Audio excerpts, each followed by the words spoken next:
¿Qué lo que, mi gente? Bienvenidos nuevamente a su podcast Déjate de Cotorra. Sí, se va a llamar Déjate de Cotorra para que no me esté preguntando que el infinito, que qué sé yo qué, es Déjate de Cotorra. Pero bienvenidos nuevamente, estamos aquí en una edición más, el podcast 002. Ya hicimos el 001, vamos al 002. Y en esta ocasión tengo otro gran invitado, una persona de verdad con la que a mí me gusta platicar con esta persona porque le da profundidad a todos los temas que trata y es una visión distinta de todo este género urbano que por lo general la gente lo tilda de básico cuando no es así. Entonces, para mí es un honor que tú estés aquí, así que bienvenido mi hermano Alex Taylor. Dígalo todo, Jay. Tú sabes que yo le hubiese puesto a esto Cotorra Infinita. Muy duro, ¿oíste? Cotorra Infinita. Contra, sí. Fuera duro, ¿oíste? Cotorra Infinita. Loco. Oye, tú sabes, lo que pasa es que en México hay un programa muy fuerte ahora mismo de un podcast que se llama Cotorriza. Ok. Entonces, en México, tanto en México como aquí, los términos cotorra son distintos. Sí. Pero cuando tú le pones cotorra adelante y ellos tienen una vaina que se llama cotorriza, entonces automáticamente el algoritmo te puede hacer una mala jugada, ¿me entiendes? Sí, entonces es mejor no embromar con la vamos a dejárselo después. Pero bienvenido, mi hermano. Gracias, hermano. Tú sabes que para mí es un placer visitarte y poder tener esta conversación. Al fin y al cabo, yo creo que esta va a ser como la número 200. Sí, oye, si nosotros grabáramos todas las conversaciones que tenemos en el programa y Sí. de verdad en el sitio de comida, Sí, en el sí. parquecito, pero de verdad que me siento feliz, contento de que tú estés aquí. No, gracias por la invitación, hermano.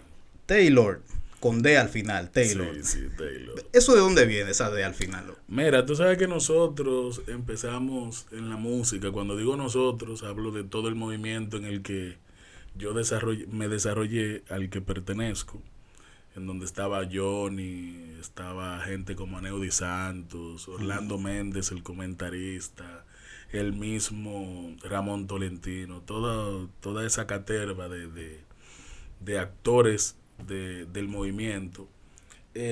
Nosotros empezamos muy jóvenes, loco. O sea, yo tenía como unos 10, 11 años. Y yo recuerdo que cuando andaba buscando un nombre artístico, yo estaba viendo una película y el protagonista de la película se llamaba Taylor. Y ese nombre a mí me llamó la atención. Me imagino que era un apellido y le decían así. Entonces, cuando yo dije, cónchale, Alex Taylor, suena bien, pero no me gustaba como utilizar simplemente el Taylor normal.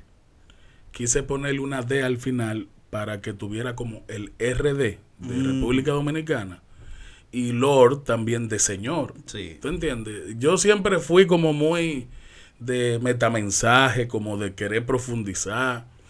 Y nada, de ahí fue que no es nada de que, no, me lo puse por... No. Ese nombre es así, fue así, una muchachada. Fíjate que en el conversatorio con Johnny, él me habló sobre el estilo de ustedes al momento de rapear y eso, y me habló de su vestimenta. Me dijo, imagínate a Taylor rapeando, pero esos tigres vestían con camisa. Y yo en esa época yo no sé, como que no vislumbro a que un rapero vistiera de esa forma. Pero quizás dentro de la vestimenta también había cierta profundidad que le daba un tono distinto a lo que ustedes hacían, que no era simplemente la cultura hip hop así llanamente, sino que había algo detrás de eso. Tú sabes que es difícil tener que decir algunas cosas uno mismo, porque lamentablemente vivimos en una era de la verdad, pero hay mucha mezquindad. Uh-huh. Y la gente no les gusta dar los méritos a los otros. Por eso yo trato de siempre citar los méritos y soy como un defensor. porque he sido también muy lacerado por la forma en la que obvian ciertos logros. Cristo Rey no era respetado en el rap. No era respetado porque nosotros realmente teníamos mucha deficiencia como barrio. En Los Minas había una migración más grande de dominicanos a los Estados Unidos, y por eso la vestimenta en Los Minas sí era como acorde a la cultura hip hop. En Cristo Rey no tanto, porque uno no tenía esa visión. Nosotros nos vestíamos así porque era así simplemente que nosotros siempre vestíamos. Una camisa que nos gustaba la comprábamos, un pantalón que nos gustaba lo comprábamos. Lo más cocolo que uno utilizaba era una Timberland. Eso era lo más cocolo que uno utilizaba. Pero cuando yo migro a Los Minas, que yo veo cómo los raperos de allá empiezan a cómo se visten, yo digo, cónchole. Y ahí es que yo conozco a Big Wasical, el albino, y el albino es el que empieza a asesorarme a nivel de vestimenta. Okay. ¿Qué sucede? Yo fui el rapero de Cristo Rey que empezó a darle respeto en la escena del rap.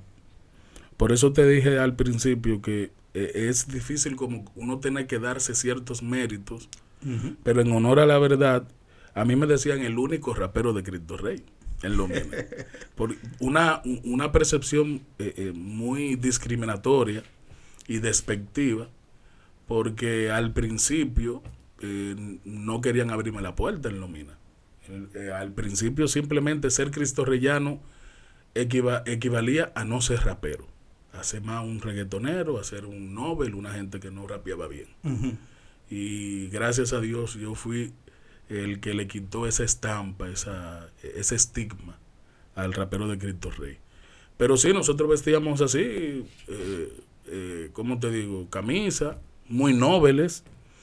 Entiendo que yo era de los peores raperos de Cristo Rey, pero con el deseo de echar para adelante, loco, y de mejorar, que es lo importante. Interesante.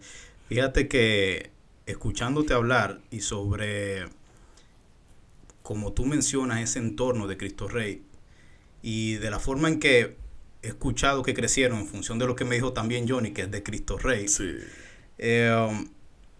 Me lleva a un punto donde desde el principio ustedes quisieron, de cierta forma, que Cristo Rey sea como respetado y reconocido. Sí. Entonces, para eso hay que crear cimientos, una base.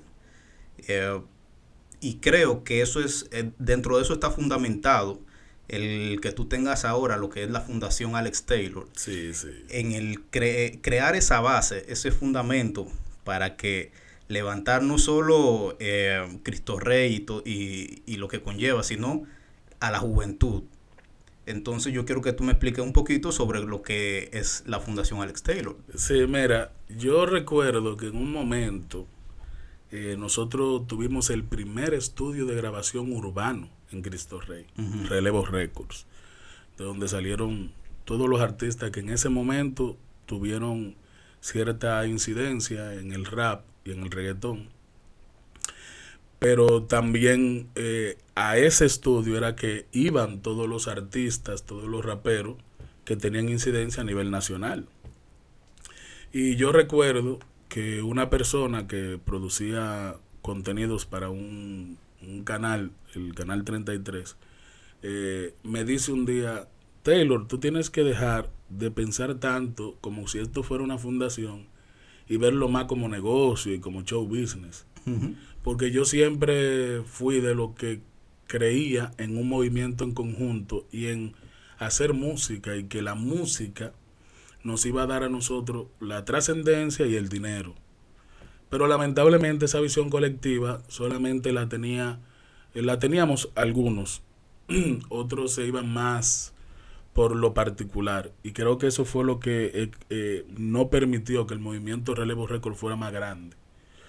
Pero yo siempre fui un tipo que yo te veía con talento, y yo hacerte 2 o 3 temas gratis a mí no me importaba, aunque en la noche no tuviera con qué comer. O sea, esa visión altruista yo siempre la tuve inconscientemente. Sí llega un momento en el cual yo entiendo, cónchale, yo debería formalizar como esto y hacerlo de esa manera, que sea una fundación. Pues en el 2014 yo decido crear el primer estudio de grabación móvil del país y hacer campañas de grabación gratis, en donde grabamos una producción que se llamó Cotorra Sana para mi barrio, en donde la música era positiva y era rap. ¿Por qué lo hago? Porque a mí me chocó dos cosas que viví. Me chocaron mucho, me transformaron la vida. Lo primero fue la forma en la que yo grabé en la segunda producción de rap que se hizo en República Dominicana, que se llamó Servicio al Cliente. Esa producción era una asociación de MCD, Etiqueta Negra, que es uno de los, para mí, uno de los exponentes de rap dominicano que más ha aportado al movimiento, aunque hoy por hoy mucha gente no se la dé. Y Stack, el hijo de Manuel Jiménez, Stack Elíptico. ¿Qué sucede? Yo veía, cuando MCD me lleva al estudio, MCD me deja afuera y yo veía como una conversación un poquito acalorada, como una pequeña discusión, pero yo estaba afuera, yo no podía ver bien, yo nada más veía un poquito de lejos. Y luego de esa discusión como media acalorada, MCD me dice, ven, entra. Yo saludo a Stack, que me saluda muy frío. Yo entro al estudio y cuando empiezo a rapear, empiezo a ver el cambio de el rostro de Stack, de un rostro enojado a un rostro hasta de alguna manera, no te voy a decir que asombrado, sino como que le agradaba lo que yo estaba haciendo. Cuando salgo de la grabación, Stack se vuelve loco conmigo, me saluda de otra manera. Y el hecho es que la canción que yo grabé ahí se llama Siente el Beat, y es la canción que cada vez que veo a Lápiz Consciente me canta, porque le encanta todavía esa canción. Luego, tiempo después, es que me doy cuenta, que me lo dice MCD, que Stack no quería que yo grabara, simplemente porque yo era de Cristo Rey. Cuando escuchó cómo rapeaba, cambió la percepción. Te estaban subestimando. Sí. Y eso me impactó porque yo era nuevo, yo no tenía forma de demostrar si no me daban la oportunidad.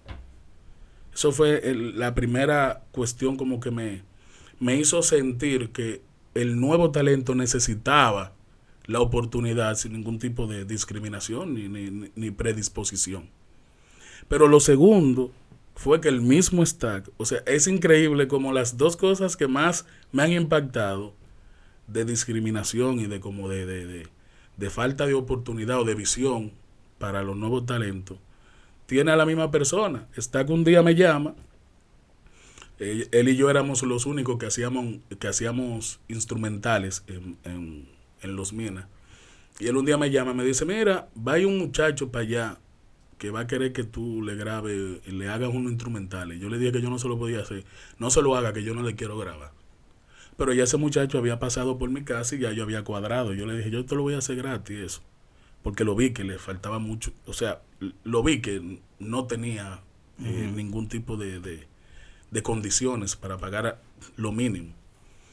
Y yo recuerdo que esa persona era muy amigo también de Wasical, Big Wasical. Y Wasical y yo nos tiramos encima. E hicimos que Stack le grabara. Yo le dije, loco, tú tienes que grabarle porque ese muchacho... No, es que ese tipo no es rapero, me decía Stack. Yo, como que no es rapero, claro que pero tú no eres quien para tú determinar el talento o la oportunidad que pueda tener otro. ¿Y quién es quién aparte? Claro, ese rapero hoy por hoy se llama Lápiz Consciente. Yo fui que le hice el primer instrumental de la primera canción que grabó Abelino, y es increíble cómo Abelino cambió el juego. O sea, date cuenta cómo las condiciones estaban dadas como para que él no tuviera esa oportunidad. Y al fin y al cabo, él transformó la escena. Esas dos cosas a mí me impactaron de tal manera de que yo siento que de momento muchos lápiz conscientes, muchos fenómenos, mucha gente que pudieron haber cambiado el juego, se han quedado en el tiempo porque no hay plataformas que realmente lo apoyen y que lo miren sin discriminación. De ahí es que nace la Fundación Taylor, que tiene como fundamento principal tratar de transformar el perfil del artista urbano dominicano. Que nosotros en 5 o 10 años podamos tener un rapero que tenga formación musical, que tenga formación en el área de negocio de la música, que tenga todas las características de un artista formado, y que eso nos la ponga más fácil a la hora de trascender en nuestra música a nivel internacional, que tú sabes que al fin y al cabo nosotros tenemos un alfa que tiene muchas limitaciones por su construcción como artista, por la falta de formación, pero que ha logrado hacer cosas maravillosas con sus deficiencias. Yo siempre he dicho, imagínate un alfa con la formación de un Juan Luis Guerra. Que es posible. Claro, totalmente, hermano. Y creo que nosotros vamos para allá, porque la labor que nosotros tenemos con la fundación se ha visto un poquito frenada por unas negociaciones, pero nosotros vamos a hacer ahora una campaña de 5,000, grabar 5,000 canciones a nivel nacional, y la plataforma, la Telefónica Viva, nos va a colaborar. También tenemos a la gente de la Defensa Civil, tenemos a la gente de Siboney. Hay muchas estructuras que se están sumando, y las alcaldías de cada localidad donde vamos a visitar, porque va a ser nacional el proyecto, con Jehová adelante. Perfecto, me encanta eso porque coincido mucho contigo en el aspecto de que, oye, me pusiste a volar cuando dijiste un alfa con la formación y las condiciones de Juan Luis Guerra. De verdad que no sé ni qué decirte en ese sentido, porque me llegaron muchos artistas a la cabeza, y ¿dónde estarían en este momento? Sí. O sea, es demasiado, la verdad. Lo que pasa ahí es que recuérdate que el público no va a percibir ni va a ver nunca la realidad con objetividad, porque el fanatismo no permite que tú puedas ver las condiciones reales de la persona que tú admiras. Entonces, nosotros sí sabemos cómo ven a la clase artística dominicana en la industria, como aunque tú ganes premios, como ellos ya no perciben a un artista simplemente por los logros, sino por sus condiciones netamente de talento y sus condiciones de cómo construir una obra. Por eso es que vemos a un Juan Luis Guerra, vemos a un Romeo Santos teniendo ese tipo de valoración, más allá de los logros populares, que es otra conversación, es otra cosa. También hay un tema, y que he notado mucho en la sociedad dominicana, y es que el ser artista urbano, o cuando se habla de urbano, hasta cierto punto es como mal visto. Entonces es como que automáticamente la gente te encasilla de una forma y te echa de lado, y es precisamente por ese, se puede decir que es por el asunto de la formación, pero no porque tú no tengas la formación de Juan Luis Guerra quiere decir que lo que tú estás haciendo esté mal. Y entonces yo pienso que parte del trabajo que tú estás haciendo, volviendo a lo de la fundación, puede cambiar esa visión que tiene la sociedad sobre nuestros artistas urbanos. A mí honestamente a veces hasta me molesta el ver gente que cuando tú le dices urbano, yo no oigo música urbana, como que oír música urbana es malo, como que tú estás automáticamente diciendo que tú no eres un delincuente porque tú oigas música urbana. Entonces debemos trabajar en cambiar esa percepción. Claro, pero yo quiero aclarar algo. A mí me interesa cambiar el perfil, optimizar el perfil. No por un aspecto discriminatorio ni porque sienta que el arte de un Bulín es menor que el arte de un Juan Luis Guerra, por citarte dos extremos, ¿verdad? Para mí la genialidad de un artista no tiene que ver con la formación. La genialidad de un artista tiene que ver en base a cómo construye su obra y qué tan interesante en términos estéticos y de profundidad sea esa obra. Hay un asunto que es más de carácter social, es una cuestión muy profunda del ser humano, en donde nosotros queremos ser lo mejor de la sociedad y lo que percibimos menor, de inferior calidad, nosotros queremos apartarnos de eso. Por eso es que esa expresión que tú dijiste, no, yo no escucho música urbana, esa música a mí no me gusta. Esa persona se está divorciando de eso que discrimina, de eso que entiende que es inferior y de eso que puede hacerle ver parte de eso que él discrimina. Yo no creo que el intelecto tenga que ver con superioridad. El intelecto tiene que ver simplemente con una realidad. Hay personas que pueden construir un programa, un software. Hay otros que pueden construir un edificio. Hay otros que pueden construir un pan, que pueden realizar un pan. Y hay gente que podemos hacer música, podemos hacer podcast, podemos filosofar. Eso no nos hace uno mejores que otro. Eso es lo genial de nuestra raza, la diversidad. El problema de la diversidad es que lamentablemente nosotros hemos heredado históricamente la parte de la discriminación. Eso viene desde el color, la clase. Eso es un tema muy profundo. Y el artista, lamentablemente, y más el urbano, tiene que cargar con esa cuota histórica y de herencia de discriminación que viene desde cuando los blancos podían ser dueños de un hombre porque fuera negro. Simplemente. Entonces nosotros tenemos que combatir con esa discriminación y tratar de que realmente el mundo sea igualitario, o sea, que haya una igualdad de condiciones para la persona que tenga la facilidad de educarse y para el que no, porque al fin y al cabo todos somos seres humanos. Claro. No, y musicalmente hablando también pareciese que dentro de la complejidad está la calidad.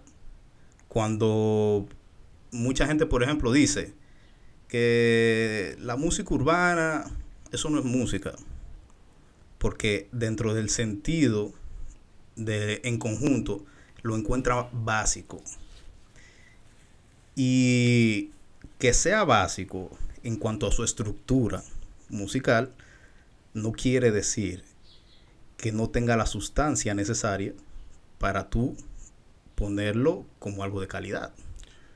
Esa conversación sobre la calidad, yo la he tenido en varios sitios. Y yo profundicé mucho de manera personal. Pensé muchísimo sobre ese término calidad, porque yo tuve muchas experiencias negativas buscando eso, buscando la calidad. Grababa un tema que la gente me decía, ese tema está durísimo, y yo no lo sacaba porque entendía que la mezcla estaba mal. ¿Qué sucede?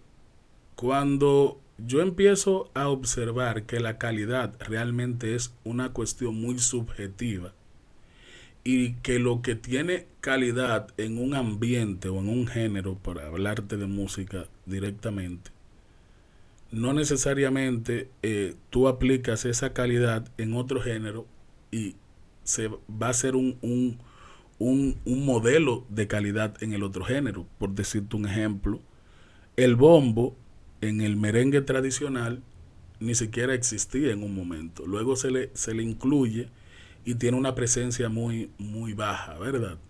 Pero la presencia de la batería, del bombo, por ejemplo, en géneros como el house y en géneros como el rap, es básico para que tenga calidad. Claro. Entonces la calidad es subjetiva.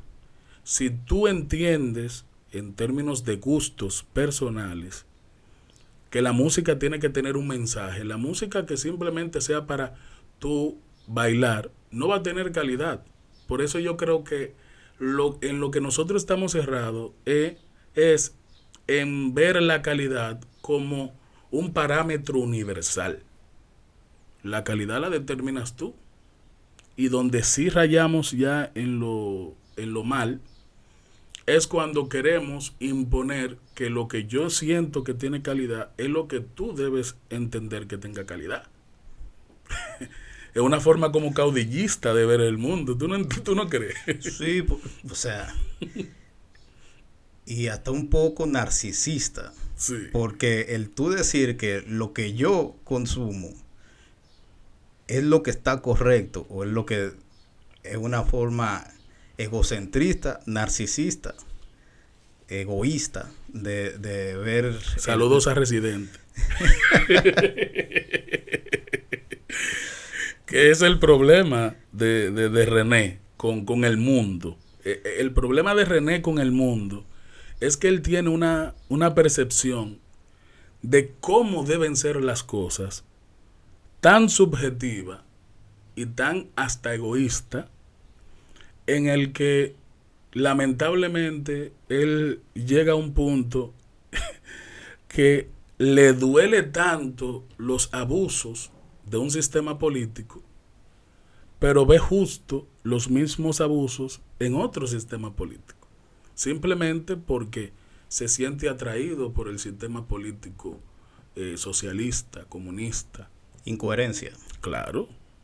Siempre yo mencioné mucho el término incoherente en una participación que tuve en Alofoque, porque lamentablemente estamos ante un público que hay que repetirle mucho un mensaje para que lo pueda captar, porque lamentablemente están muy acostumbrados a escuchar siempre lo mismo. Y cuando escuchan algo que no es lo que ellos quieren escuchar, le choca tanto que ni siquiera lo comprenden. Lo critican inmediatamente y lo vetan inmediatamente. Sí. Fíjate que tocando ese tema de René, me llamó mucho la atención el tema de las letras. El que no escribe no es rapero. Pero yo sé, por tu background musical y el background de Cristo Rey, que sí, ahí se hacía mucho freestyle. Incluso muchos de los grandes freestyleros sí, de Dominicana son de Cristo Rey. Entonces, el freestylero tiene como principal herramienta la improvisación. El que improvisa no es que no escriba, pero al momento de ejecutar el rap no escribe. Entonces, ¿el freestylero no se considera un rapero? Claro que sí. Lo que pasa es que lo primero es que hay que analizar por qué Residente dice eso. Lo primero es que Residente se autopercibe como el rapero perfecto. Entonces, en su discurso, él trata de motivar las condiciones del rapero perfecto en base a lo que él entiende que ejecuta. Yo escribo 4 horas al día, el rapero tiene que escribir, ¿entiendes? El rapero tiene que hacer rimas de esta manera y de esta manera. Yo rapeo de esta manera y de esta manera. O sea, el argumento de René es un argumento, una lucha para autoproclamarse como el Cristo del rap. Y eso no tendría nada de malo si él tuviera algún logro en el rap o si él tuviera presencia en la escena del rap. Él no tiene ningún tipo de presencia ni tiene ningún tipo de respeto. Lamentablemente, sus fans son gente que no tienen conocimiento de rap porque no son raperos y lamentablemente le compran todos sus discursos. Date cuenta que en el conversatorio, casi monólogo de él con Vico C y con Aldo, Vico C le dice, mira, yo entiendo que la interpretación tiene, y él busca la manera de desmeritar y de no validar la opinión de Vico C. Y cuando Aldo le dice, mira, yo creo que el rapero tiene que tener, sí, yo soy eso, yo tengo esto. Porque lamentablemente Residente no tiene una convicción real de colectivo de rap. Él lo que tiene es un resentimiento y quiere, hoy por hoy, volverse en el arquetipo del rapero que representa netamente el rap. Yo creo que lo de la escritura es válido en un beef, porque si tú y yo estamos guerreando, creo que no es leal que a mí me escriba otro. Creo que la igualdad de condiciones tiene que ser parte del combate. Pero también creo que era un tabú que tenía el rap, que nosotros gracias a Dios ya lo hemos superado. El tabú de que el rapero solamente podía ser el que escribía y rapeaba. La interpretación es un talento. Claro, ¿no? Y dentro de eso radica también la comercialización del contenido, porque hoy en día el contenido urbano, de la música urbana, ha trascendido y se ha colocado en un ambiente comercial gracias a que no todos los que interpretan escriben sus temas. Claro. Entonces... Pero date cuenta que el rap pensaba así mientras no tuvo una estructura dentro del negocio. Inmediatamente entra el negocio de la industria musical, o sea, entra la industria musical, tiene que asumir todas esas figuras que realmente hacen que un género crezca. Un manager, una disquera, ¿verdad? Un fotógrafo, un productor, un escritor. Lo que pasa es que recuérdate que René necesita echarle en cara a la gente que él escribe un poco profundo. Él entiende que él es lo mejor. Y yo no tendría ningún tipo de problema si él lo hace dentro del reggaetón. Pero, oh sorpresa, él no hace reggaetón. Él dice que no hace reggaetón.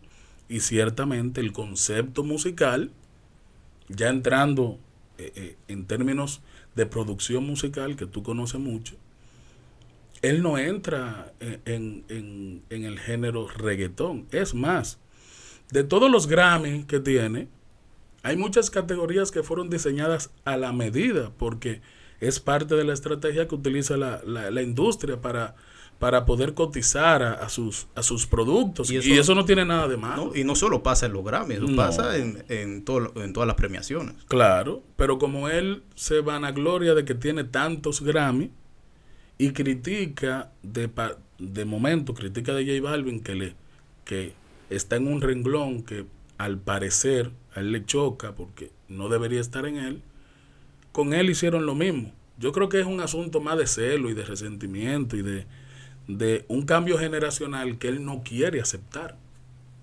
Lo veo así, porque lamentablemente ya él no va a poder lograr los números que orgánicamente y que por ser representante de esta generación un J Balvin logra. Y entiendo también su disgusto al ver que una persona que él entiende que tiene menos talento que él logra más cosas, pero eso no se puede llamar de otra manera que envidia y celo. Mira, dentro de ese mismo tenor, yo veo que Residente es muy, muy, muy amigo y respeta mucho a Bad Bunny. Su idea y su imagen, lo que él tiene en su cabeza sobre Bad Bunny, no es algo muy alejado de lo que es J Balvin, honestamente. Es un producto totalmente comercial que va en función de cómo marcha la sociedad actualmente. Si la sociedad se vira para la derecha, ellos viran para la derecha. Entonces, no entiendo cómo es que esa dinámica en que Bad Bunny sí y Balvin no. Igual que los Estados Unidos no y Rusia Y sí. Rusia sí.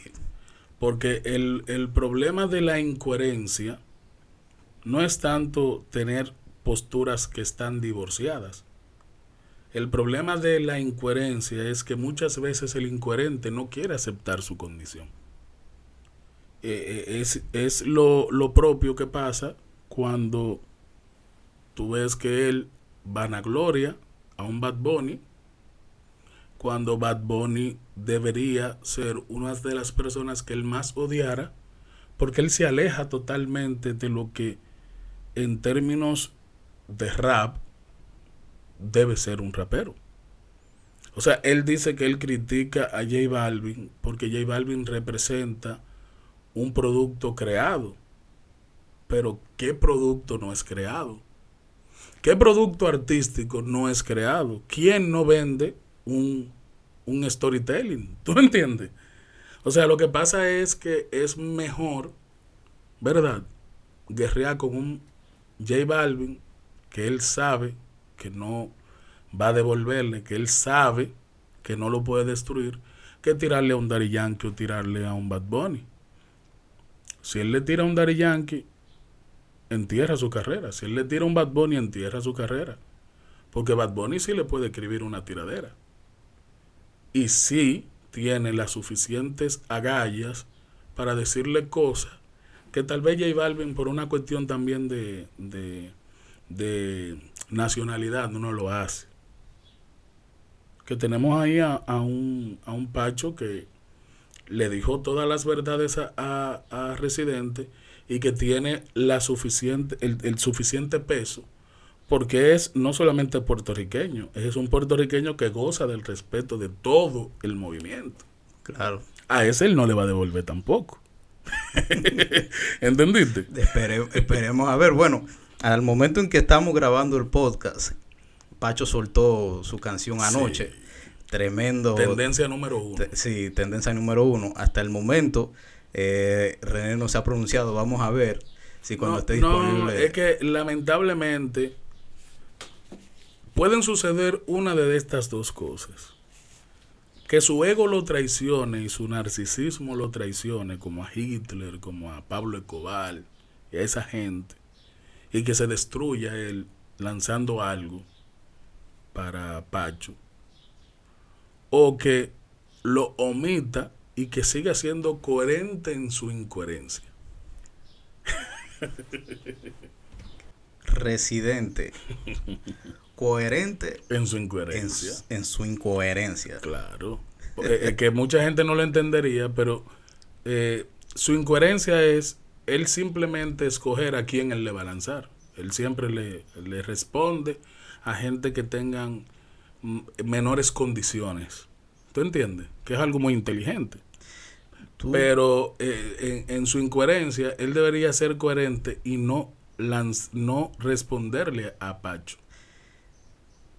Ahora que está muy de moda el asunto del multiverso y ese tipo de cosas, sí. Es como si él tuviera una especie de multiverso mental dentro de él. O sea, es como que todo camina de una forma distinta en su cabeza. Claro, cada quien de cierta forma tiene una línea de tiempo, como dicen en las películas de Marvel, sí, ¿verdad? Sí. Pero yo veo que el pana tiene un multiverso totalmente... Lo que pasa con él es que él es mitómano y todo mitómano tiene también la condición de narcisista. Entonces el mitómano tiene por norma, en el momento en el que el rojo sea lo positivo, bueno, pues rojo. Si es verde, es verde. Y te jura y te perjura que nunca fue rojo. O sea, es una persona que no puede razonar a menos que no sea a su conveniencia. Y por eso para mí no es tan complejo entenderlo. Porque fuera del artistazo, el artistazo que es, porque para mí es un artista muy grande, es un tipo que tiene en la escena popular una profundidad que pocos tienen, pero no va más allá. O sea, él no es un cancerbero, él no es un Nash, él no es un Nas. ¿Tú entiendes? Pero él se autopercibe así. Pero no es su único caso, porque aquí tenemos a gente como mi amigo Énfasis, que él se sobrevalora.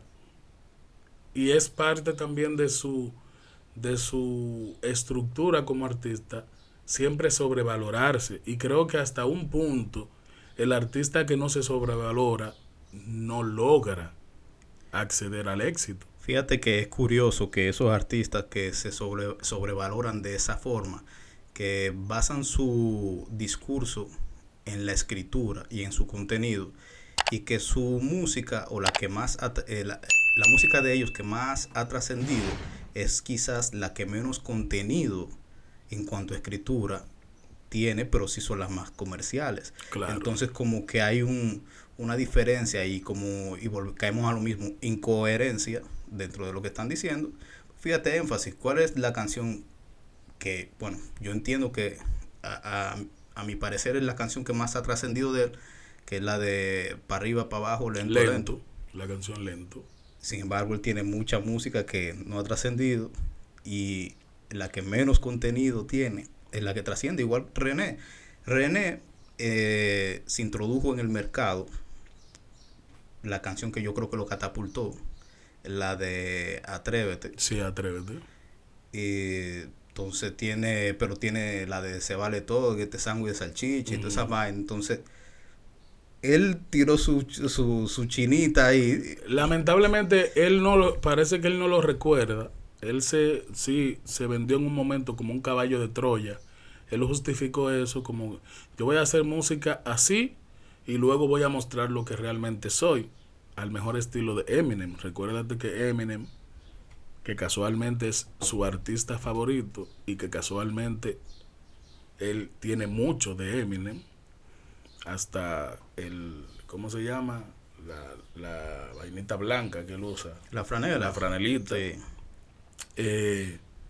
Eminem empezó haciendo música muy chistosa y tirándole a todo el mundo. Cuando lanza Stamp, es que la gente empieza a ver un rapero con mayor profundidad. Y ojo, también Eminem se manejó con alter egos. ¿Tú entiendes? Lil Shady es un alter ego. Entonces, para que tú veas la profundidad de artista que es Eminem. Pero en el caso que no compete de Residente, yo entiendo que el problema básico de él es que él entiende que el mundo tiene que ser como él lo tiene aquí.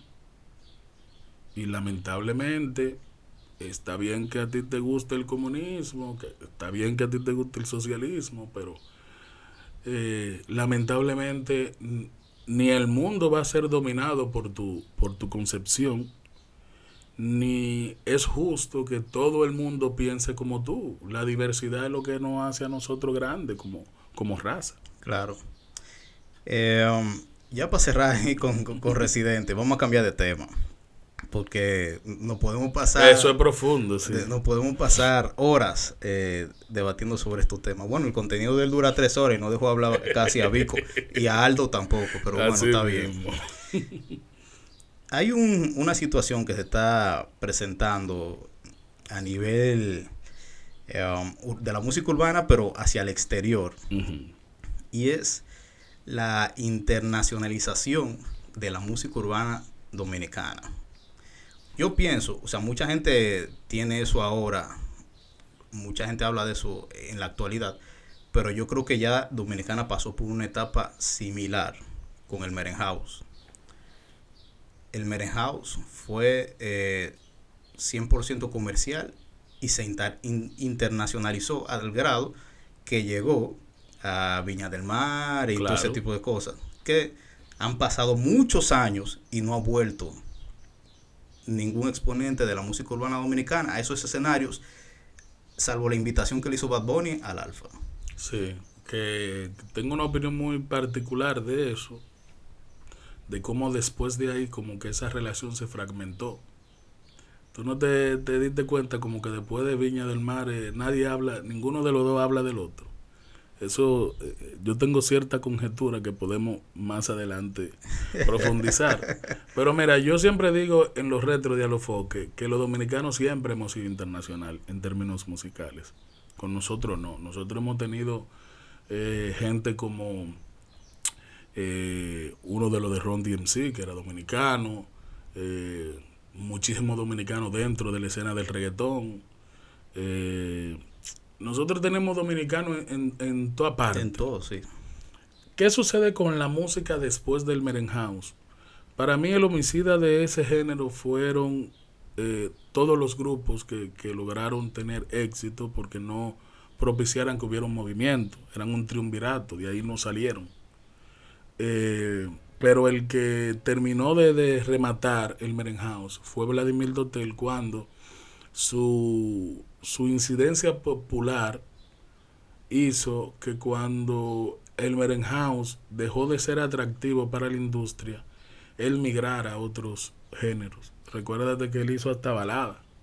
Tu recuerdo vive en mí. Sí. Esa canción es una balada interpretada por un artista dentro del grupo Ilegales que nace como una propuesta Merenhouse. Que lo loable de gente como Daddy Yankee es que se arriesgan a seguir haciendo reggaetón en momentos en el que el reggaetón se pone en crisis, que es lo que debe hacer. Tú siempre tienes que llevar tu propuesta básica, primaria, y ellos abandonaron el Merenhouse, quisieron volver a tener el sonido, pero ya en la industria se había desplazado ese sonido. ¿Qué sucede? El reggaetón nos facilita a nosotros como dominicanos una segunda oportunidad. Digo el reggaetón porque el rap en sí no tenía las condiciones para poder acaparar la industria, porque el rap tiene unas condiciones específicas que a nosotros como entes tropicales no nos llama tanto la atención en términos del entretenimiento. Hacia el exterior es otra cosa totalmente distinta. Claro. Pero ¿qué sucede? El dembow no es otra cosa que el dancehall. El dancehall siempre ha sido internacional. Lo que ha cambiado es el intérprete, el mensaje, pero el sonido es el mismo. ¿Por qué te digo que el sonido es el mismo? ¿Tú crees que el merengue de los 80 suena igual que el merengue de hoy? No. ¿Verdad que no? No. Pero sigue siendo merengue. Claro. Entonces, una de las discusiones más grandes que hay cuando tú juntas a varios productores musicales es que te quieren diferenciar el dembow, lo que llaman dembow, del reggaetón y del dancehall, simplemente porque hay códigos nuevos, porque le agregan ciertas cosas. Eso pasa dentro del mismo merengue cuando se habla sobre el mambo o música o merengue urbano, que a final de cuentas, para mi entender o lo que yo veo, es merengue. Claro. Con tonos diferentes y ajustes de tuerca distintos, pero la base está ahí. Dime qué han hecho, musicalmente hablando, y esto si lo ve un músico que no tenga discriminación, va a entender lo que nosotros vamos a hablar ahora. Dime qué puede hacer lo que nosotros llamamos dembow, que lo aparte de lo que ya han experimentado los boricuas con lo que ellos llaman reggaetón. ¿Dónde está la diferencia? Ellos fusionaron todos los tipos de ritmo y todos los tipos de género con el dancehall. Sí. O sea, tú no me puedes meter un solo elemento innovador a menos de que tú crees un instrumento nuevo, que tú crees un sonido nuevo, una forma de ejecución nueva y eso tú se lo agregues al dancehall. Pero la repetición, la estructura, mira dónde que yo quiero llegar. El coro verso coro. Mira, yo estuve hablando con un productor que yo respeto mucho, JMX, y él me estuvo diciendo que sí, que el dembow tenía elementos propios del dembow, que habían ejecuciones de el bajo distintos, que eso lo diferenciaba del reggaetón. Hasta cierto punto eso es cierto, diferenciar del reggaetón. Pero al fin y al cabo, porque tú le agregues una ejecución un poco distinta al merengue, ¿deja de ser merengue? No. Los patrones, es más, el dancehall es sumamente rico, por eso, porque tiene diferentes patrones. Fíjate que en parte ahí radica lo que muchos atribuyen como una baja en el merengue. Uh-huh. Dentro de de esa transformación a la que muchos se negaron, radica a que muchos de los artistas estén en esa baja. Entonces, yo pienso que ver de mala manera la transformación, la innovación y la actualización de la música es totalmente errado, es una visión totalmente errada el tú negarte a eso. Pero claro, date cuenta, lo que pasa es que nosotros tenemos una concepción y una forma de actuar caudillista.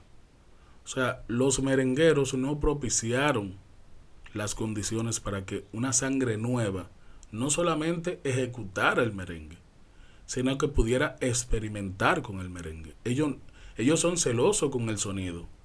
Y eso le permitió a ellos dominar durante mucho tiempo el mercado y la música popular dominicana, pero también tuvo el efecto más negativo, que es que cuando otro género logró conquistar con nuevos colores y con innovación la juventud, inmediatamente el merengue dejó de ser popular para esta generación. Habrán generaciones que van a consumir, el merengue es una vaina, donde suena el merengue hay que quitarse. Pero ¿cuál es la realidad? Dime un solo merengue construido por merengueros. No me hable de Rakim y Kenway, no, te estoy hablando de merengueros que realmente represente la realidad de un joven de 12, 13 años. No puede. No puede. ¿Por qué no puede? Porque el merengue para ese niño, para ese adolescente, debería estar haciéndolo un adolescente. Recuerden que un Michael Jackson fue innovador, fue controversial y logró convertirse en el rey del pop con todas esas innovaciones, porque a él no le importó que gente de los ritmos y géneros que él fusionaba no estuvieran de acuerdo con lo que él hacía, porque no estaban de acuerdo. Pero bueno, eso realmente yo coincido contigo en que debe haber una cierta cercanía de aquel que hace el contenido con el contenido o con aquellos que lo consumen. Tú no me puedes venir en esta época donde quienes streamean y hacen, quienes más consumen son tigueritos de, como tú dijiste, 12, claro, 13, 14 años en TikTok, haciéndome una vaina de que Doña Pancha y que qué sé yo qué, ¿sabes? Mucha gente se niega a hacer sus bailecitos de TikTok y ese tipo de cosas, y realmente dentro de eso es parte del cambio y de la innovación y de la actualización de la estructura musical de muchas cosas. El retiro de Daddy Yankee tiene que ver con él ser un tipo que acepta los cambios generacionales. Correcto. Y se ha notado que a él le ha costado trabajo. Claro. Le ha costado trabajo. El problema fue un fracaso. Ese tema fue un fracaso. Sí, introducirse dentro de ese nuevo mercado de consumidores. Entonces, es una decisión. Si es lo que te afecta, esa decisión del retiro es una decisión inteligente. Claro, totalmente. Que el retiro no quiere decir que él no vaya a seguir haciendo música. Es correcto. Lo que pasa es que el retiro lo aparta ya de la competencia. Él puede decir, no, es que yo me retiré. Que fulano esté dando más número que yo tiene que ver con que yo no estoy en la competición. Claro. Es lo más inteligente. Eso es lo más inteligente. Por eso es el líder, ¿eh? No, y de ahora en adelante, claro, yo pienso que él trascendió dentro de la industria musical, Totalmente. pero ya está en otro sitial. Es como a otra gente, cuando tú lo dices, ok, Jay-Z, tigres como ese, Dr. Dre, no puede, si quieren no hacen música, pero ya tú los tienes en ese sitial donde quizás no streamean como Kanye West, como Drake, como Bad Bunny, pero están ahí, son líderes. ¿Tú no recuerdas que Michael Jordan se retiró en un momento en donde le ofrecieron de todo para no hacerlo? Sí. ¿Tú sabes por qué? Porque la vida útil de un atleta es mucho más corta que la de un artista. Claro. Y el atleta, si no lo hace en el momento preciso, la pasa feo. ¿Por qué? Porque tú no puedes competir con los nuevos códigos, con la nueva sangre, con la juventud. No se puede competir. Loco, yo a los 16 años yo podía durar 3 días sin dormir, sin consumir nada. Yo nunca he consumido nada. Ahora ya yo a las 7 horas estoy hora extra.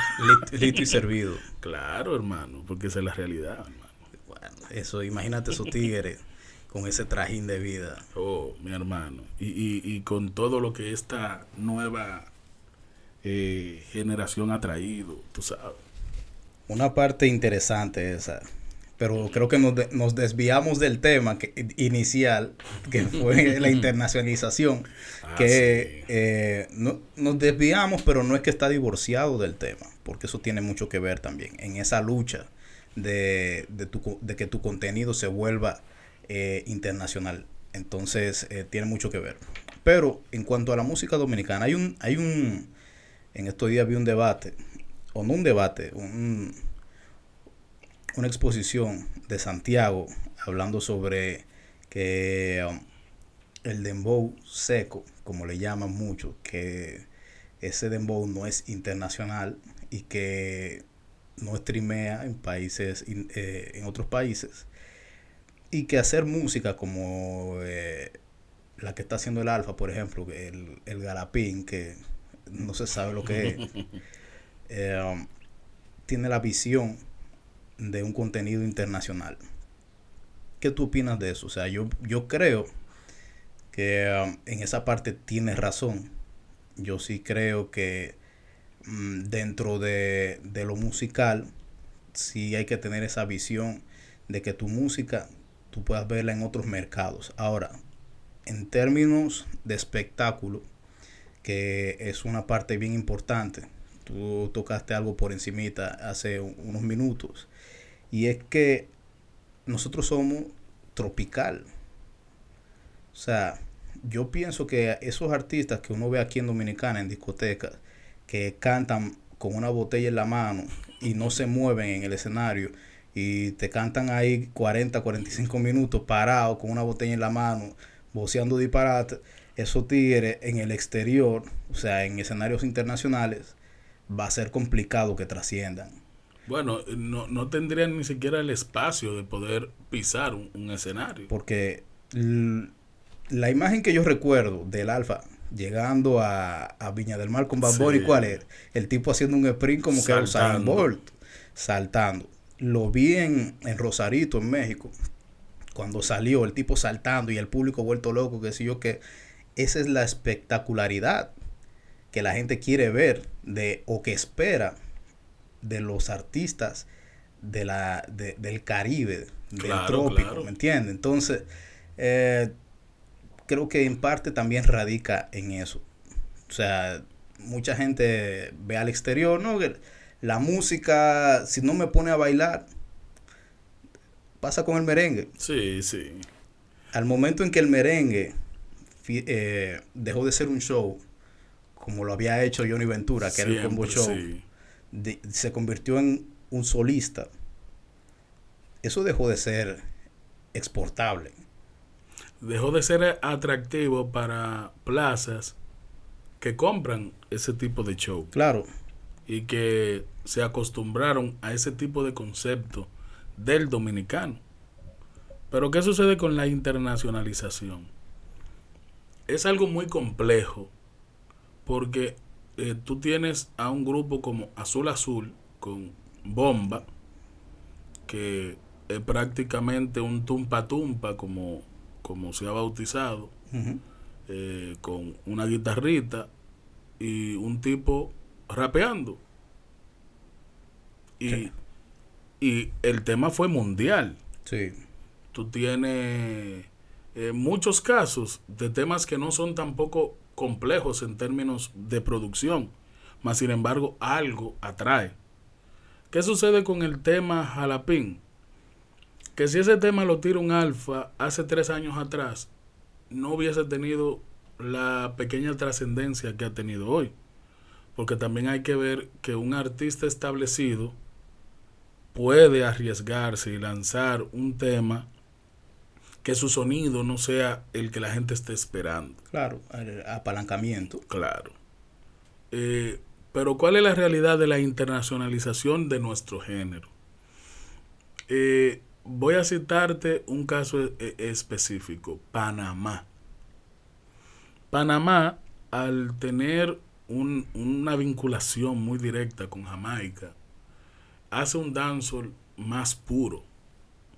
Y ese dancehall tiene ciertas características que no es muy atractivo en términos pop para este lado. Por eso es que cuando los boricuas empiezan a experimentar y empiezan a agarrar este elemento del R&B, este elemento del rap, que vamos a fusionar con un vallenato, que fusionar con merengue, con bachata, empiezan a hacer temas que logran trascender a nivel internacional y que sobrepasan también continentes, porque tiene una sonoridad más semejante a las cosas que resulten y que la gente compran. Por ejemplo, el tema de Don Omar, Otra Noche, otra, realmente tiene una estructura merengue, Sí. tiene bachata. En ese entonces muchas canciones tenían esa estructura. Claro, porque de alguna manera, si tú quieres insertarte en el mercado, las disqueras no van a invertir dinero porque sí. Las disqueras saben lo que puede funcionar y en qué sitio puede funcionar. Y hoy en día tú le preguntas a muchos de esos artistas cuál, después de Puerto Rico, Ujú. ha sido su mercado que más lo ha consumido, y es República Dominicana. Claro. Colombia. Exacto. Después de República Dominicana, Colombia.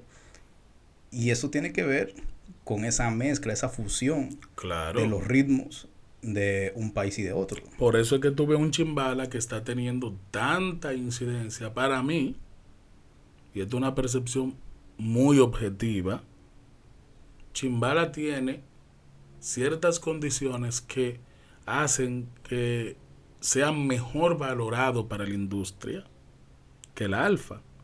¿Por qué? Porque Chimbala tiene un sonido que, trabajando ese proyecto de manera correcta en términos de marketing de colocación en los mercados, tú que conoces bien el mercado mexicano, el tipo se puede quedar con todo, porque en términos de producción musical tiene una sonoridad por Única. Sí. Sí. Y, o sea, los temas de Chimbala, tú los escuchas y sin que él diga una palabra, tú sabes que ese es Chimbala. Claro. Y sabes que es un palo. Sí. Entonces, ¿cuál es el punto de la internacionalización en términos claros? Que nosotros tenemos que evaluar también que nuestros proyectos no han tenido las bondades que han tenido proyectos como los puertorriqueños, que han tenido grandes inversiones. Daddy Yankee no está donde está porque se pegó la gasolina orgánicamente, olvídate del mundo. Hubo inversiones cuantiosas. Los dominicanos no tenemos esa percepción, date cuenta, ni esa convicción. Date cuenta que quien lo ha logrado internacionalmente ha sido un alfa, él convirtiéndose en su propio inversionista. De dónde sacó el dinero es otro tema, pero de la manera en la que lo ha hecho es empoderándose él mismo con las colaboraciones, trabajando correctamente su carrera. Claro. Entonces la internacionalización no puede estar a manos de un solo artista. Debe estar en manos de un movimiento. Por eso yo aplaudo la forma en la que colaboró con el Alfa, con el Mayor, la manera en la que está apoyando a Chimbala, pero también entiendo que debe haber un despertar de que las colaboraciones, un Rochi debería colaborar con el Alfa. Yo creo que independientemente de las proyecciones que tire Rochi hacia afuera, que ahora se va de gira, va para Europa, si él quiere penetrar más en el mercado hacia el exterior, yo pienso que él tiene que colaborar con el Alfa. Lo que pasa ahí es que entra lo de la idiosincrasia del dominicano. Recuérdate que para mí Rochi todavía no ha salido de la victoria aquí. En la mentalidad él no ha salido ni del barrio ni de la victoria. Entonces, en la industria, tú tienes que perseguir más allá que el dinero. Porque tú no me puedes decir a mí que un Daddy Yankee ya no había resuelto sus problemas económicos en el mismo momento en el que decide seguir después de la gasolina. Tú no me puedes decir a mí que un Wisin y Yandel no habían sobrepasado ya también la pobreza cuando deciden, no, yo no quiero ser un dúo cualquiera, yo quiero estar entre los líderes. Yo quiero que cuando se diga Daddy Yankee, se diga Don Omar, se tenga que hablar de Wisin y Yandel. El dúo de la historia. ¿Entiendes? Pero ¿qué lo llevó ahí?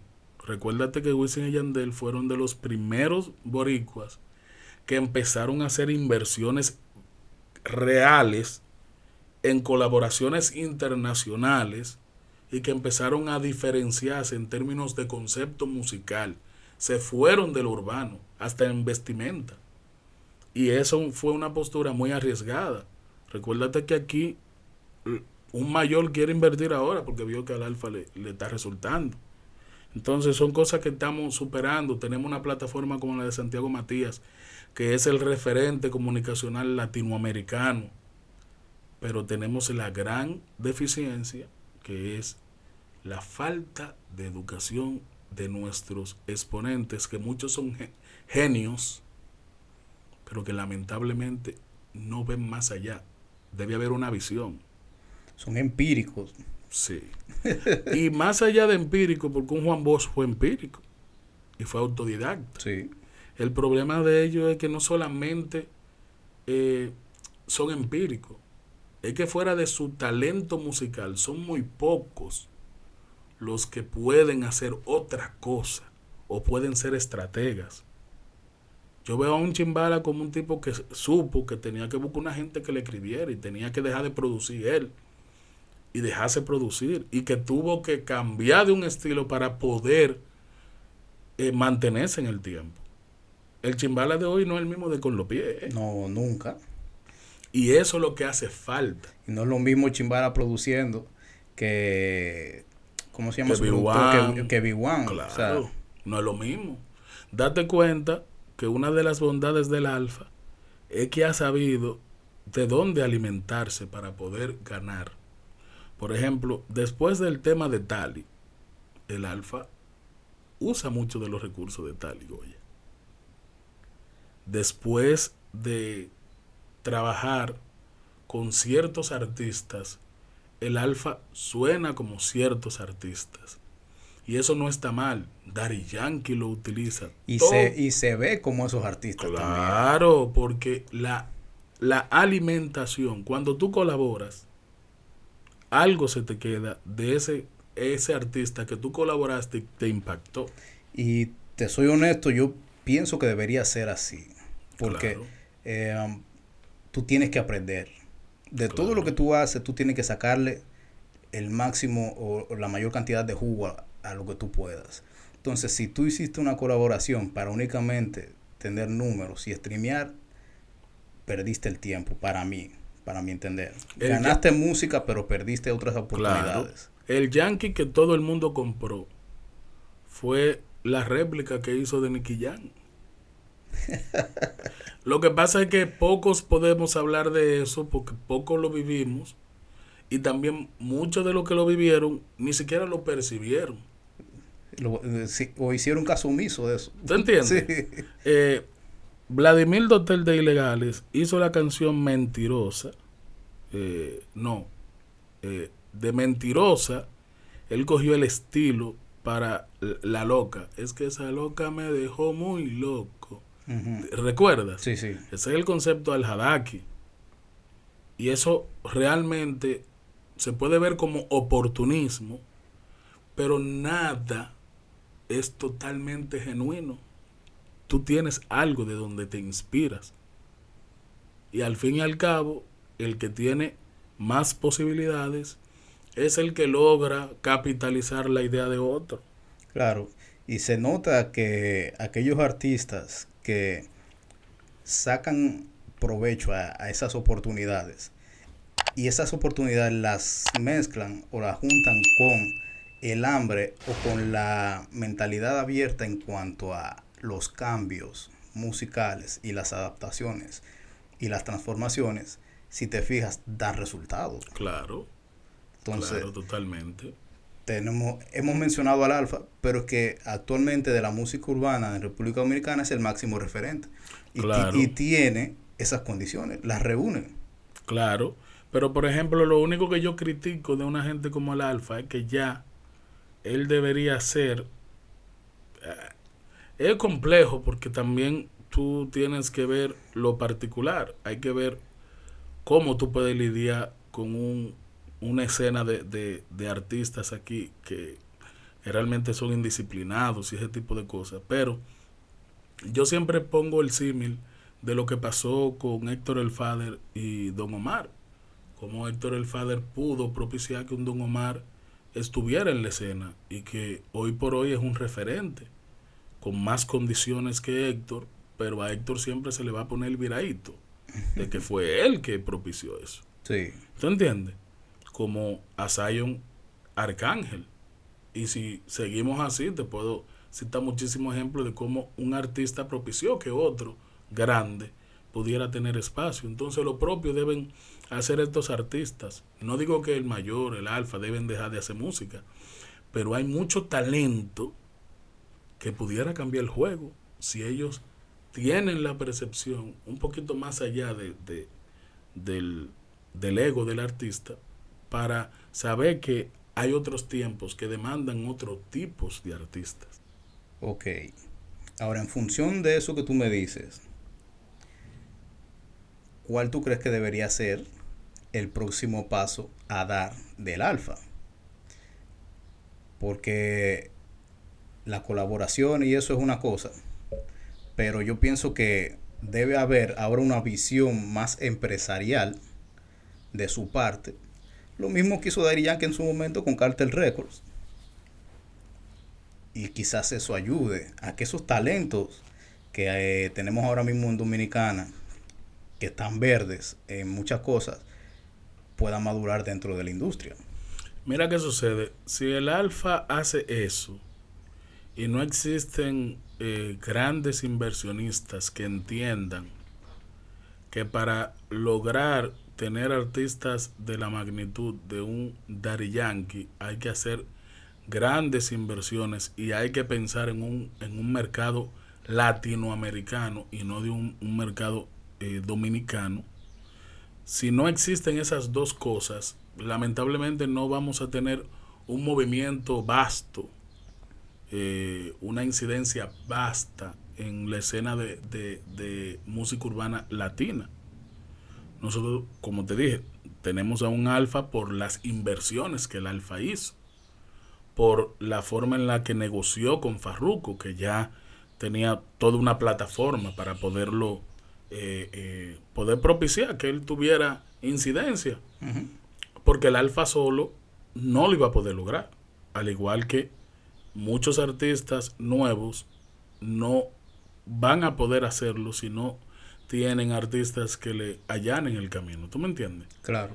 Pero yo tengo esperanza de que sí, de que empiecen a haber disqueras fuertes que tengan toda la expertise, toda esa sabiduría que han podido ir acumulando gente como el Alfa del mercado internacional y que puedan, sin ningún tipo de ego, poder compartir esa notoriedad, porque aquí lo que hay es un deseo de ser notorio de manera particular, solo. Si se sigue pensando así, lamentablemente, nosotros vamos a seguir siendo un poco internacional mientras el Alfa esté en la escena. Y eso es lo peligroso de tener uno y tener dos artistas. Recuerda de lo que pasó con el Merenhouse, ya lo dijimos. Entonces, ¿tú crees, dentro de lo que tú me acabas de explicar, en función de un Alfa en modo empresarial, que primero debe haber una transformación personal de cada uno de los artistas para después dar ese salto a lo que es involucrarse a manera de empresarial o en negocios internacionales? Claro, porque date cuenta que un Daddy Yankee nunca ha hecho eso. O sea, invertir en otros artistas, no. Ahora, sí él le ha dado un empujón en términos de vamos a colaborar. Él siempre colabora con los muchachos que están picantes, como uno dice en la calle. Uh-huh. Pero si esos muchachos que están picantes en la calle no tienen un trabajo de disqueras atrás, de gente que sepan atrás, eso es un esfuerzo que queda en vano. Entonces nosotros tenemos muchos ejemplos en Puerto Rico de artistas que lo han logrado, pero están detrás gente como Pina, como Bailayon, ¿tú entiendes? O sea, hay un equipo de gente que sabe como que la industria funciona y que invierte en lo que tienen que invertir. Entonces, eso tiene que aparecer en República Dominicana. Lo que pasa es que en Dominicana, las personas que han decidido invertir no son personas conocedoras, son personas ambiciosas y que quieren tener incidencia en la música, pero que no necesariamente tienen las condiciones. Y que con el éxito, el menor éxito en República Dominicana, generan su par de millones de pesos y se sienten ya conformes. Hay que tener un cierto deseo de crear algo. O sea que mi papá dice una frase bien interesante, y es que hay un pensamiento isleño. Sociológicamente hablando, eso tiene mucho sentido en función de lo que tú estás diciendo. Ese conformismo o conformidad dentro de nuestro entorno no nos deja ver más allá. Claro. Entonces, eso, lo que tú dices sobre la inversión, esos inversionistas donde meten par de pesos y reciben algo aquí de par de discoteca y una que otra patronal, ya se sienten conformes con eso, cuando no están viendo que hacia el exterior tú puedes conseguir más. Claro, mira, a mí me pasó mucho que cuando yo le decía a personas, señores, Mozart La Para, te estoy hablando de después de que él visitar Colombia la primera vez, señores, Mozart La Para está trayendo 200 y 300 mil dólares de Colombia. No, ese muchacho no puede estar cobrando eso, tú estás loco. Gente que conocen de la industria, pero que no podían entender que la música urbana podía generar ese tipo de capitales. Cuando ya llega un momento en el que sí se puede ver la opulencia de estos artistas, gente empezó a querer invertir, pero inmediatamente tenían 800 mil pesos invertidos, ya sentían que habían invertido demasiado. Entonces el desconocimiento de la música y creer que porque yo tuve éxito vendiendo plátano voy a tener éxito haciendo música, produciendo música, es lo que de alguna manera retrasó el crecimiento orgánico que debió tener la música urbana dominicana. Pero ahora estamos teniendo otro fallo. Nuestros artistas son millonarios, pero no quieren invertir en música, no quieren invertir en su clase. Es como que tú te hagas millonario vendiendo plátano y pudiendo poner sucursales para vender plátano tú digas, no, yo no me voy a vender aquí y este es mi puesto de plátano. Tú sabes que uno de mis artistas favoritos, yo siento que llegó a ese punto de conformidad y es Don Miguelo. Muy Yo duro. veo que Don Miguelo reúne unas condiciones artísticas que no cualquier artista eh, del mundo del género urbano tiene. Y Don Miguelo tiene unas condiciones de verdad que por eso para mí es uno de los mejores. Pero sí siento que está cómodo, está como en su zona de confort y eso no está bien. Yo sé, ya él quizá él llegó a un punto donde no sé si la edad quizá ya se acomodó un poco, pero wow, yo siento que tigres como él son los que llevan y cambian esa sensación y esa percepción que tiene la gente sobre los artistas urbanos donde se casan con una cosa. Ese man de verdad que tiene un talento increíble. Tiene muchas condiciones. ¿Tú sabes qué es lo que sucede? Que hay gente, Jay, que decide ya no coger lucha con otra gente. Pero espérate, no sé si sea real. Yo en estos días escuché como que votó a su equipo completo de trabajo. Y puede ser porque él es complicado, el tipo es complicado. El tipo es muy complicado, pero también entiendo que, y lo digo porque me ha pasado, que uno dice, todo este malestar, para nada, porque yo puedo ganarme mi cuarto sentado en mi casa tranquilo. Él debe pensar, yo no tengo que coger lucha con nadie, déjame vivir mi vida, disfrutar de lo poco que yo he construido. Recuérdate que él tuvo éxitos en un momento en el que la escena local era demasiado local y que se vendió el asunto mayor de lo que realmente era. Y sí, es un tipo que ha tenido siempre muchas condiciones, pero que al fin y al cabo sabe también que hay nuevas generaciones, que las cosas han cambiado y de momento es un tipo que no tiene temor a lanzarse de nuevo, o sea, lanzarse de nuevo y que no puede estar a la altura, porque es que tú sabes que aquí en las condiciones no es lo que decide, aquí decide que los medios te apoyen, tú sabes que él es muy controversial, él se lleva bien con uno, no se lleva bien con el otro, y hay gente que han decidido retirarse sin decirlo.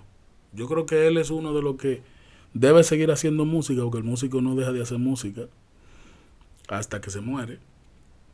Pero entiendo que él no está en complicarse la vida. Tú sabes que esta industria es complicada, loco. Muy complicada. Sí.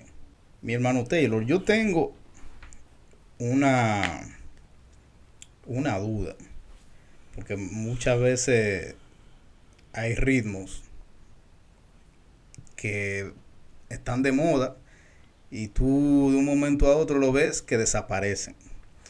Ahora mismo el género urbano de nosotros está netamente fundamentado en lo que es el dembow. ¿Tú crees que hemos llegado a un tope o falta todavía cosas por hacer en ese sentido? Porque muchos ritmos, vuelvo y repito, que vienen de moda, como por ejemplo el tribal en México, que Sí, llegó y se desapareció. sí, En los 90 tuvo la lambada, sí. que también se fue por ahí mismo.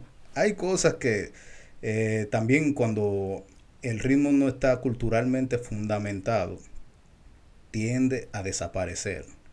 Donde hay otros ritmos con un fundamento más cultural y tiene más raíces, tienden a permanecer. Por eso yo pienso que el merengue no va a desaparecer nunca.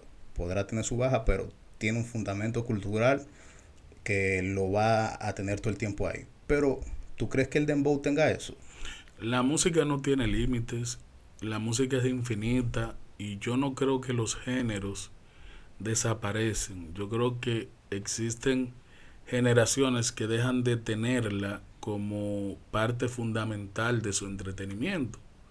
Porque todos esos géneros que tú has hablado, lo que mencionaste, yo estoy completamente seguro de que en algún rincón del mundo alguien lo hace. Y alguien lo está escuchando. Claro, porque la música, te voy a decir esta anécdota. En el 2001 yo me deprimí full, porque yo me puse a analizar los géneros y yo me puse a ver, todo está hecho.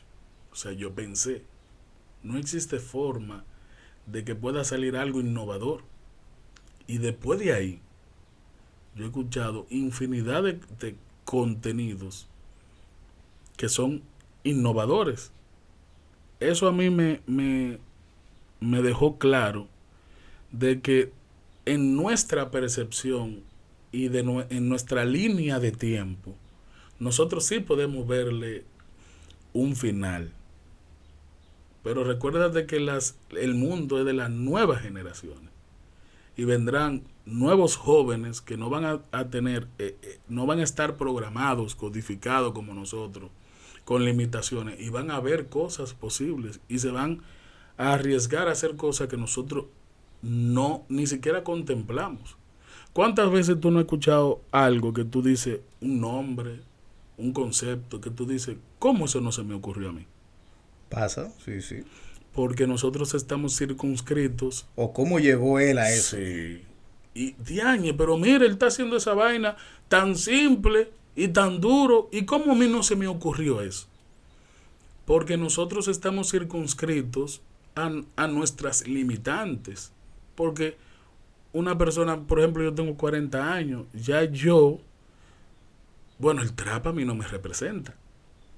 O sea, ya hay un momento en el que lamentablemente nosotros ya tenemos que sentarnos en podcast a esto, a profundizar. Ya nosotros no estamos para tal vez ser el que influya directamente a un adolescente de 13, 14 años. No, así mismo como va madurando y evolucionando el ser humano en función de la edad, también el contenido y las cosas que consume van evolucionando en función de lo mismo. Claro. Entonces ya llega un punto donde lo que queda es, como tú dices, hacer este contenido para gente que va evolucionando, al igual que como tú, y va madurando en cuestión de la edad. Claro, mira ese concepto Daft Punk que fusiona herramientas modernas con una cosmovisión retro de la música. El tema que tienen ellos con The Weeknd es un tema loco, donde yo escucho a un Michael Jackson ahora. Sí. ¿Tú entiendes? Tal vez Michael, si hubiese estado vivo y colabora con un Daft Punk, no te iba a dar esos colores. Porque ya él iba a estar pensando en otras cosas. Claro. Pero The Weeknd, que es muy influenciado por Michael, al igual que este muchacho Bruno Mars, cada uno expone parte de lo de Michael en base a su cosmovisión de la vida. Totalmente. Y su elemento de la generación, 2 generaciones, 3 generaciones siguientes. Eso es lo que hace que ellos puedan hacer algo que las nuevas generaciones se sientan identificados, porque hay jóvenes que tú le vas a poner una canción de Michael Jackson y no le va a gustar. Sin embargo, tú le puedes poner una canción de Rauw Alejandro con esos sonidos que tiene ochentosos. Sí. Y lo va a consumir. Claro, porque también hay un elemento del mensaje, que es donde yo creo que el merengue ha fallado. El mensaje y la actualización del sonido merengue. El sonido merengue tiene que tener una pequeña actualización. Sí. Eso es lo único que le hace falta. Es más, yo no entiendo cómo hay un proyecto como Romeo en bachata y no hay un proyecto merengue con esa. Yo creía que era el merengue que iba a ser ese como crossover así, mundial. Pasa mucho también que, y lo hemos visto, pienso de manera muy personal, que el proyecto de Omega, nada más había que hacerle unos ajustes. Y estuvo casi al pasar y eso. Era la persona que le iba a dar un nuevo aire. ¿Tú sabías que Héctor el Father ofreció $500,000 por él? No sabía. Sí. Pero es que Escúchame. ese, Y este muchacho, Johnny Montaño, Johnny Montaño, pidió sí. 2 millones.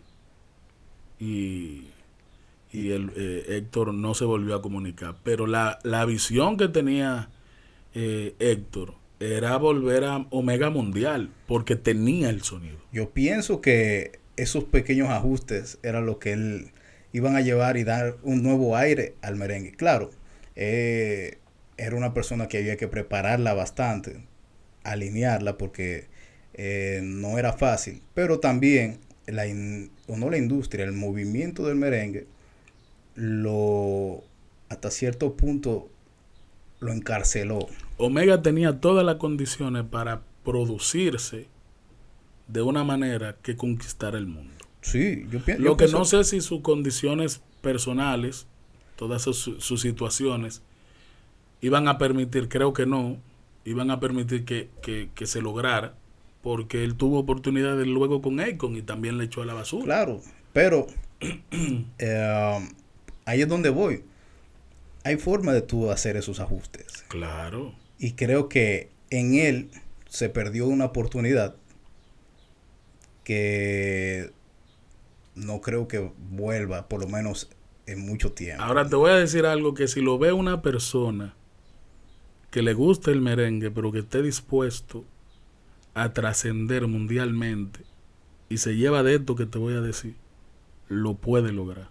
Claro, es una de las tantas cosas que necesita, porque necesita inversión y necesita visión. Uh-huh. El que va a transformar el merengue no puede respetar el merengue tradicional. Totalmente de acuerdo. Porque los que transformaron la bachata no respetaron la bachata tradicional. Es más, fueron en contra de todo lo que ellos sentían válido. Y por eso hoy esa bachata de Romeo y de Aventura es lo que es. Eso te iba yo a mencionar. Romeo y Aventura. Esa no es la bachata tradicional. Se burlaban. Está muy lejos se burlaban. De serlo. Pero mira lo que es. Se burlaban porque no entendían cómo una bachata que representaba el campo podía tener un tipo de Nueva York hablando inglés en una bachata. Eso para ellos era ridículo. Mas, sin embargo, ese concepto de llevar el voice band a la bachata, que se hizo con ilegales, en términos de imagen por lo menos, sí, y resultó. Llevar eso a la bachata fue genial. Todo el que estuvo relacionado ahí, realmente fue un proceso bastante largo, porque ellos se vendían así sin tener el sonido. Y luego el difunto, este muchacho, que era salsero, de Wilfrido, que era el que le hacía los arreglos. Víctor Wilde. Víctor Wilde es el que conceptualiza eso que le está sacando todavía dinero Romeo Santos. Quien alinea el concepto Romeo, ya Aventura, porque Romeo y Aventura es lo mismo, sí, sí. Es Víctor Wilde. Porque ellos tenían una intención de hacer una bachata moderna, pero ni siquiera, ni en acordes, ni en la colocación de las voces, de los coros, que tú sabes que diferencia mucho, sí, en la ejecución del bajo. Como te digo, nosotros podemos hablar de eso porque conocemos de música. Todo esa sonoridad fue lo que hizo que fuera atractivo ese concepto bachata. Todos esos instrumentos tocados con acordes, círculo armónico, con un sonido, una mezcla moderna, fue lo que hizo que la bachata pudiera tener un espacio en estas nuevas generaciones. Claro, totalmente. Mi hermano Taylor, yo creo que debemos cerrar aquí, porque no es verdad que en pocas horas vamos a botar tantos temas, porque como dijimos al principio, nosotros tenemos conversatorios Cada fin de semana, allá en la emisora, Sí. donde nos sentamos y hablamos a veces muchísimo. Y yo creo que da para que sigamos haciendo este tipo de conversatorios, grabándolo estilo podcast y hacer una, dos, tres las partes que sean necesarias. Sí, claro, tú sabes que tú cuentas conmigo. Para mí es un placer venir y conversar contigo. Yo soy de los que adoro profundizar y filosofar con los amigos. Yo creo que esa es parte de también del rol que nos toca a nosotros ya, a la edad que tenemos. No, mi hermano, de verdad, muchas gracias. Sí, Señores, tenemos aquí al maestro, ay, ay, ay, ay. el maestro Alex Taylor, tus redes sociales. Sí, Alex Taylor, TAYLORD, en todas las redes sociales. Ahí me pueden seguir y pueden escuchar de todo lo que yo trato de compartir. Tú sabes que estamos en la era de la verdad, en donde el conocimiento siempre tiene un espacio. Me gusta eso. Y así tenemos que llevar esa bandera. Sí. Bueno, mi gente, eso ha sido todo por hoy. Ya ustedes saben cuál es la dinámica. Suscríbanse, den like y activen la campanita para que puedan seguir viendo más contenido de nosotros. Este es su podcast, Déjate de Cotorra, y nos vemos la próxima semana. Gracias.